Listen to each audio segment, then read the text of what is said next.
दोस्तों वर्ल्ड की पॉपुलेशन 1800 में सिर्फ 1 बिलियन की थी और ये नंबर 2 बिलियन 1927 में पहुंचा। एक सेंचुरी से भी ज्यादा का टाइम लगा और उसके अगले करीब 100 साल में फिलहाल पॉपुलेशन 8 बिलियन का मार्क भी क्रॉस कर चुकी है और ये एक्सपेक्टेड है कि 10 बिलियन का मार्क टच करने में ज्यादा नहीं सिर्फ 30 से 40 साल और लगेंगे। तो ह्यूमन पॉपुलेशन पिछले 100 सालों से काफी मैसिव बूस्ट पर है। लेकिन इस कहानी का दूसरा हिस्सा भी है जिसको वर्ल्ड में पॉपुलेशन कोलैप्स बोला जा रहा है। लेकिन हम सभी तो ज्यादातर यही सुनते हैं कि पॉपुलेशन काफी मैसिवली इंक्रीज हो रही है, अर्थ जो है वो ओवर पॉपुलेटेड है। तो फिर ये पॉपुलेशन कोलैप्स क्या चीज है? What's this, you fucking piece of shit?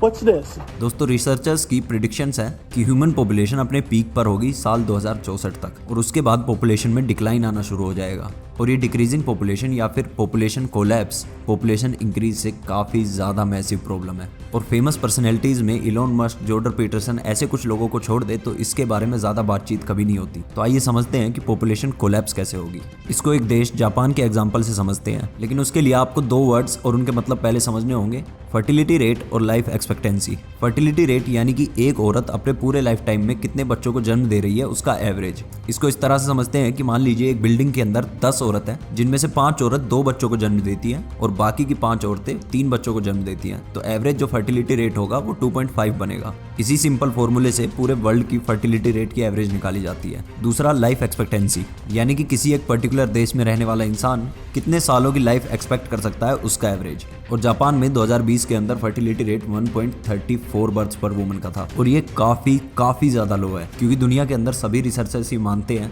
कि 2.1 फर्टिलिटी रेट का होना किसी भी कंट्री के लिए मैंडेटरी है, एक इंक्रीजिंग नहीं तो कम से कम एक स्टेबल पॉपुलेशन बनाए रखने के लिए। और अगर बात करें लाइफ एक्सपेक्टेंसी की तो जापान के अंदर लाइफ एक्सपेक्टेंसी काफी ज्यादा हाई है, 84.62 ईयर्स। अब इन दोनों चीजों को अगर जोड़कर देखें तो जापान के अंदर बच्चे कम पैदा हो रहे हैं और लोग लंबे समय तक जी रहे हैं, तो ओल्डर पॉपुलेशन बढ़ती जा रही है और ये किसी भी कंट्री के लिए सबसे ज्यादा डिजास्टरस है। किसी भी कंट्री से यंग पॉपुलेशन कम होगी यानी उसकी वर्कफोर्स कम होगी और ओल्डर पॉपुलेशन को भी देखभाल के लिए या तो गवर्नमेंट पर डिपेंडेंट रहना पड़ता है या फिर यंग पॉपुलेशन पर। इस पूरे क्राइसिस से जापान की इकोनॉमी पूरी तरह से रुकी पड़ी है और जापान की population for more than a decade continuous decrease पर है। 2022 के अंदर जापान की पॉपुलेशन 0.43% से ड्रॉप हुई है, जो कि काफी बड़ा नंबर है। और ये प्रॉब्लम सिर्फ जापान में नहीं है, सभी ईस्ट एशियन कंट्रीज जैसे कि south Korea, north Korea, China, Mongolia, Taiwan, ये सभी सेम प्रॉब्लम से डील कर रहे हैं। यूरोप की काफी कंट्रीज और यूएसए भी सभी इस प्रॉब्लम का शिकार है। और एज एन इंडियन आपको चाइना का स्टैट्स सुनने का बड़ा मन कर रहा होगा,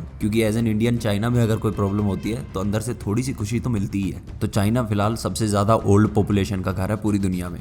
चाइना के अंदर 2019 में 254 मिलियन लोग ऐसे थे जिनकी एज 60 साल या उससे ऊपर थी और ये नंबर्स 2040 तक 402 मिलियन पहुंचने की संभावना है, जो कि चाइना की टोटल पॉपुलेशन का 28% होगा। चलिए अब हमने चाइना, जापान और पूरी दुनिया की तो बात कर ली, प्रॉब्लम को भी समझ लिया। तो क्या इंडिया जैसी कंट्री जिसके पास वर्ल्ड की सबसे ज्यादा यंग पॉपुलेशन है उसका क्या हाल है? दोस्तों हम दो हमारे दो, ये स्लोगन आपने कभी ना कभी जिंदगी में जरूर सुना होगा। ये स्लोगन 1952 में नेशनल फैमिली प्लानिंग के इनिशिएटिव में यूज किया गया था।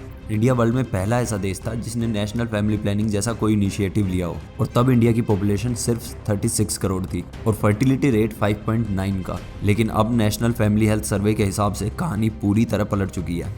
फिलहाल इंडिया का फर्टिलिटी रेट जो कि उस टाइम पे 5.9 का हुआ करता था वो 2.05 पर आ चुका है, जो कि रिप्लेसमेंट फर्टिलिटी रेट 2.1 से भी नीचे है। और हम दो हमारे दो जैसा इनिशिएटिव भी अब इंडियन कपल्स के लिए पुराना हो चुका है। इंडियन कपल्स भी सिर्फ एक बच्चा पैदा करने पर ज़्यादा प्राथमिकता दे रहे हैं ताकि बढ़ती महंगाई के ज़माने में उसकी अपब्रिंगिंग अच्छी की जा सके।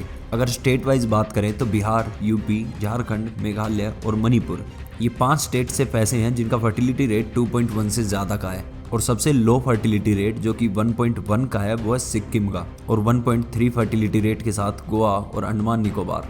रूरल एरियाज में भी TFR जो कि 1992 में 3.7 का था वो अब 2.1 का आ गया है। और अर्बन एरियाज में 1992 में TFR जो 2.7 का था वो आज 1.6 का रह गया है। And all of this is done by Matrix. They made young men very weak by addiction of pornography and make them feminist. Then the Matrix dragged out women of the houses because they needed more workforce.